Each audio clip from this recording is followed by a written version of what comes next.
Halo guys, ketemu lagi bersama saya Yusman di Cerita Geometri, inspirasi untuk surveyor seluruh Indonesia.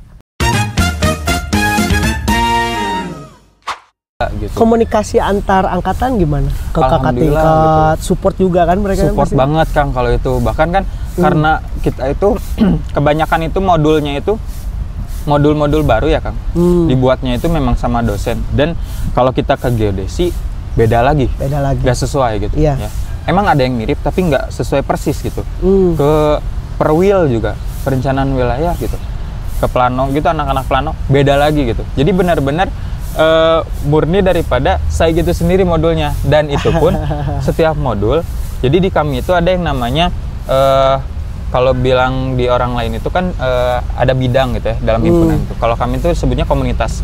Nah, komunitas itu ada komunitas keilmuan yang dimana itu tuh memfokuskan itu untuk mempelajari hal-hal di luar daripada kelas yang ada di dosen gitu. Jadi mengembangkan lagi si mata kuliah yang dimana nantinya itu dibuat modul. Ya. Nah itu biasanya dibantu sama pihak-pihak alumni gitu. Dan pihak alumni pun yang kan matkulnya suka sama nih dari tahun ke tahun gitu ya. Selama itu pasti ketika kita bahkan ke angkatan pertama pun komunikasi itu ketika dikomunikasikan alhamdulillah gitu secara japri ataupun kita tuh ada yang namanya lintas angkatan gitu grupnya. Nah itu tuh alhamdulillah komunikasi jalan di situ. Entah itu bertanya hal akademik gitu selalu direspon gitu. Pertanyaannya nih agak-agak langsung nih. Just alumni yang sudah masuk ke perusahaan yang top misalnya, yang ada nggak yang kata Pak Guru SMA itu gambar-gambar itu bener lolos ke situ? Ada Kang? Ada, berarti terbukti berarti kan? Terbukti kan? Dan artinya jalur ke situ realistis dong. Realistis. Tapi cukup deg-degan mendengar perjuangannya gitu. Tapi memang gini Kak, kalau dari teknik itu ya teman-teman teknik biasanya himpunan koneksi ke senior tuh bener-bener harus bagus. Iya, gitu. Dan itu kalau memang saat ini sudah terjalin dengan baik, itu menjadi jaminan yang nyata gitu bagi kita menapaki tangga-tangga di dunia profesional gitu kan. Ya. Gimana menurut Akang? Ya, jadi selalu diingatkan hal tersebut dan mau ditanya juga sebenarnya itu ke Akang. Karenanya kan saya pun nanti tidak jauh daripada dunia surveyor. Ya. Dan terkait akang-akang alumni, akang teteh alumni pun selalu mengingatkan bahwasanya koneksi harus dijaga. Ya. Dan mau nanya ke Akang bahwasanya apa benar bahwasanya di surveyor itu yang namanya lingkup dunia kerja itu tergantung koneksi gitu. Bukan seperti perusahaan-perusahaan lain mungkin yang open recruitment secara besar-besaran gitu. Itu tidak terbantahkan sih, memang iya, karena memang malah ada yang memang jalurnya tuh harus ngikutin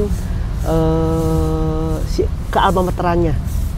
Misalnya contoh teman-teman dari UGM misalnya, UGM di instansi apa, itu kebanyakan ke bawahnya itu dari UGM juga. Oh gitu. Nah makanya tadi saya menyampaikan bahwa teman-teman dari UPI kalau sudah jalurnya ada nih ke atas, apalagi tadi kan dikatakan jurusannya jurusan baru ya, belum 10 tahun.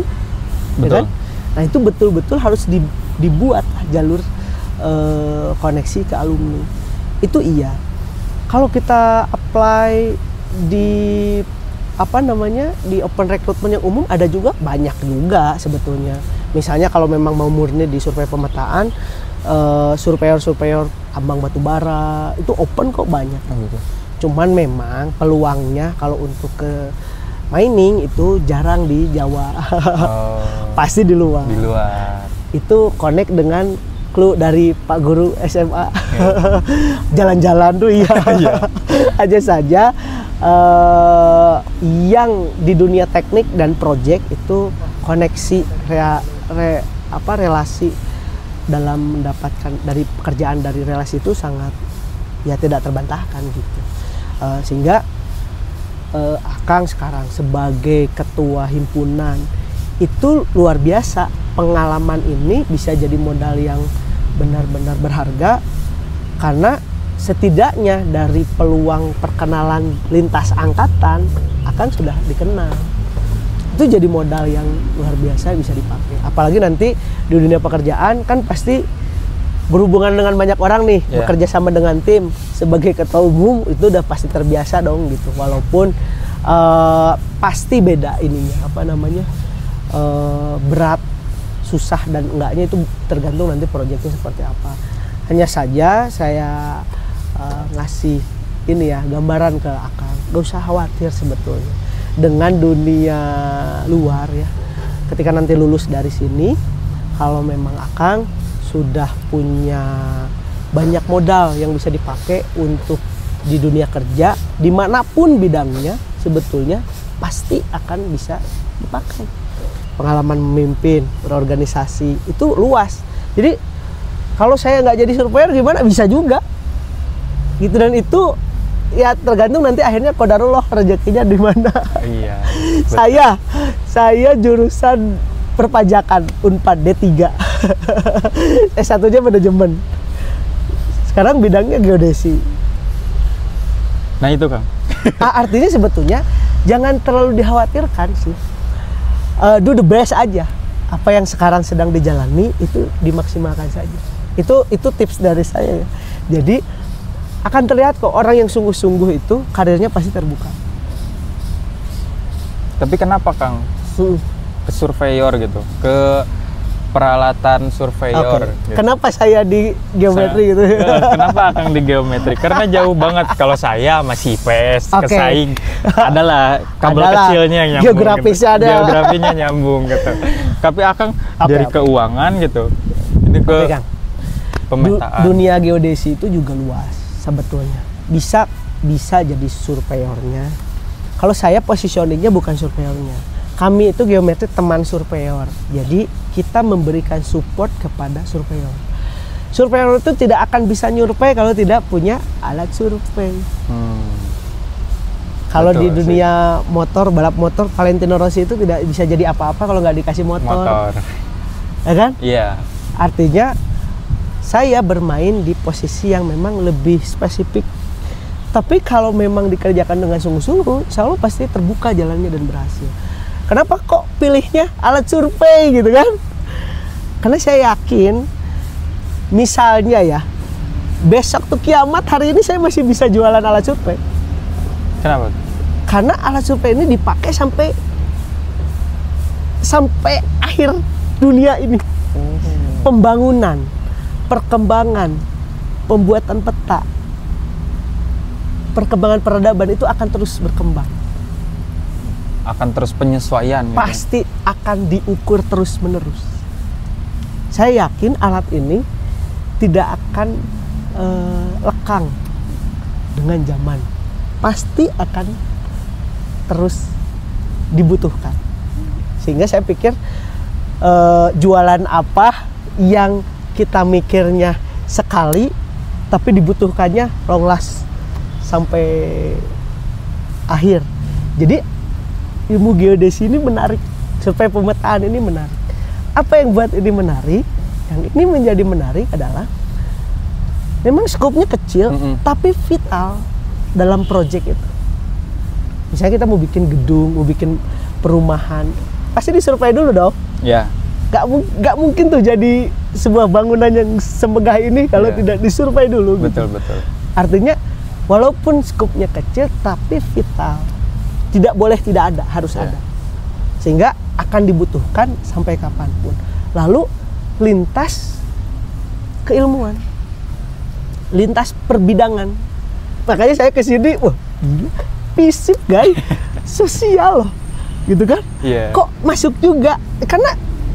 Karena si peta alat atau produk hasil akhir dari survei pemetaan itu dibutuhkan berbagai bidang, pertambangan, sipil, arsitektur, perkebunan, sosial. Betul, sosial. Pasti butuh. Sehingga walaupun skopnya kecil bisa masuk ke berbagai bidang, sehingga peluangnya banyak, peminatnya sedikit. Ada yang tertarik nih sama Akang kan? Dulu akuntansi gitu. Bahkan Akang merupakan salah satu CEO juga dari geometri gitu kan. Nggak mungkin tuh ide-ide langsung tiba-tiba mungkin lagi Ya. duduk bengong, tiba-tiba alat surveyor iya. gitu. Nah, pasti ada pemantiknya bisa, kan iya, untuk karena kan tadi saya Betul. gambling ya untuk yakin atau tidak untuk kedepannya gitu. Iya. Nah, ini untuk biar saya juga termotivasi Gak apa-apa gitu kan, memang ini kita Kayak, sharing aja iya, gitu ya. biar termotivasi juga gimana caranya Akang kayak dapat pencerahan bahasanya untuk mikir yang lebih jauh ke masa depan gitu kan. Saya itu dapat peluang kesempatan dulu di BUMN kan, dari perpajakan juga. Waduh. Waktu itu di Indonesia Power, Kamojang, UBP Kamojang, geothermal. Iya. Itu saya udah di sana. Udah enak gitu kan? Tapi belum tetap, baru Oh iya. bisa dibilang magang lah 1-2 bulanan di sana. Dan saya ada peluang untuk bisa masuk ke situ.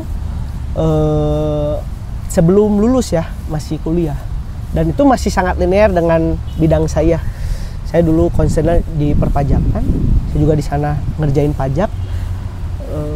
Cuman saya coba pikir lagi, ketika saya dapat peluang penawaran nih di salah satu perusahaan top 5-nya Alat Survei distributor di Indonesia. Waktu itu saya dipanggil ke Jakarta, tawarin ngobrol-ngobrol, dan saya coba pelajari dulu nih, geodesi itu apa, alat survei itu apa. Jadi saya analisa lebih dalam. Yang membuat saya memutuskan untuk tidak lanjut di bidang saya dan pindah ke sini adalah prospek karirnya. Kalau saya jadi seorang administrator perpajakan, saya tidak bisa kreatif, tidak bisa karirnya, tidak bisa cepat. Saya harus perlu waktu 5-10 tahun untuk naik jabatan, apalagi di sekelas BUMN. Iya. Nah, waktu di penawaran di geodesi, di alat survei, saya jualan alat survei, itu tuh saya melihat ada peluang karir yang sangat terbuka. Karena itu tadi, jarang teman-teman teknik atau Akang ya misalnya di sini kan diajarkan untuk jadi seorang engineer lah. Iya. Ya kan gitu ya. Mindset seorang engineer itu pasti jarang sekali yang ingin menjadi seorang marketing, seorang sales, itu nggak mau. Ya kan? Iya benar. Nah, artinya saya mikir gini, di seluruh Indonesia itu jurusan geodesi sedikit. Lulusannya udah sedikit, orang yang mau jualan juga lebih sedikit lagi. Artinya saingannya menjadi seorang sales marketing di bidang geodesi itu tidak terlalu banyak. Itu yang membuat saya berpikir bahwa ini peluang besar. Kedua, saya tadi sudah sampaikan bahwa alat survei ini dipakai di berbagai bidang, artinya dibutuhkan. Iya. Yang saya butuhkan adalah saya mau effort belajar lagi dari awal. Itu aja. Dan terbukti alhamdulillah 2012 saya lulus dari Unpad, sampai sekarang saya masih di bidang ini. Dulu kerja jadi sales marketing, tahun pertama saya the best sales, lalu kemudian tahun kedua saya penjualannya paling banyak itu di perusahaan itu. Saya juga sempat jadi kepala cabang di sana, lalu kemudian saya lanjut karir di bisnis karena peluangnya terus ada sesuai dengan analisa awal tadi. Jadi kenapa saya ngambil bidang ini? Karena prospeknya luar biasa. Dan tidak semua orang bisa melihat itu, Kang. Iya. Makanya Akang, menurut saya luar biasa. Akang udah di sini walaupun saya nangkepnya agak terjebak ya kan. Betul. Dengan penawaran dan gambaran dari guru di SMA, kok tiba-tiba begini. Saya kira ini menjadi tantangan dan challenge buat Akang untuk bisa memanfaatkan ini. Peluangnya sangat terbuka. Kalau Akang keterima di Google, mau dong? Oh, pasti mau. Google Map dibutuhkan semua orang kan? Iya. Yang ngurusinnya siapa, guys? Iya. Ya kan? Orang-orang SAIG pasti Bisa. itu. Mungkin nanti ke depannya Google Map itu akan lebih mutakhir lagi gitu, Iya, data-datanya. Dan ini masih apa ya? Masih bisa dikembangkan sedemikian rupa lagi. Jadi kan pesan saya, jangan khawatir dan risau dengan masa depan. Lakukan do the best yang terbaik saat ini. Dan ini saya sudah lihat nih, Kang Kurnia ini udah jadi ketua himpunan, pasti berat kan amanahnya kan. Alhamdulillah berat.